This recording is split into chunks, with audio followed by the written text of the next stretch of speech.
Rohit bro book చేసి 2 months అయ్యింది, ఇంకా కంపెనీ సైడ్ నుంచి no updates, at least not responding properly, is it worth to wait? And ఇంకో question ఏమంటే RTX 300 or KTM 2250 2025 which is more fun to ride అనేసి. Bro నేను చెప్పేది ఏమంటే వాళ్ళు ఇచ్చిన ఇన్ఫర్మేషన్ ప్రకారము, అంటే బైక్ వాళ్ళ పోస్ట్ ప్లస్ కొన్ని వ్లాగ్స్ న్యూసెస్ ఇన్ఫర్మేషన్ ప్రకారం వాళ్ళు ఏం మెన్షన్ చేస్తున్నారంటే బైక్ చాలా డిమాండ్ ఉందంట, బుకింగ్స్ అయితే ఎక్స్ట్రీమ్ గా ఉన్నాయంట.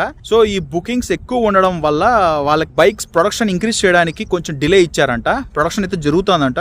బట్ TVS అఫీషియల్ వెబ్సైట్ లోనే ఏం మెన్షన్ చేశారంటే బైక్ బుక్ చేసిన ఇప్పుడు ఫర్ ఎగ్జాంపుల్ జనవరిలో ఫెబ్లో బుక్ చేస్తే మనకు మేలో రిసీవ్ అవుతుందంట around 3 months. So around 3 months wait చేయాల్సి వస్తుంది. బట్ ప్రీవియస్ గా బుక్ చేసిన వాళ్ళకైతే కొంచెం డిలే అయితే ఉంది. బట్ అది ఎందుకు డిలే ఉంది అని ప్రాపర్ రీజన్ అయితే లేదు. బట్ నేనైతే ఒకటైతే అజ్యూమ్ చేస్తున్నాను,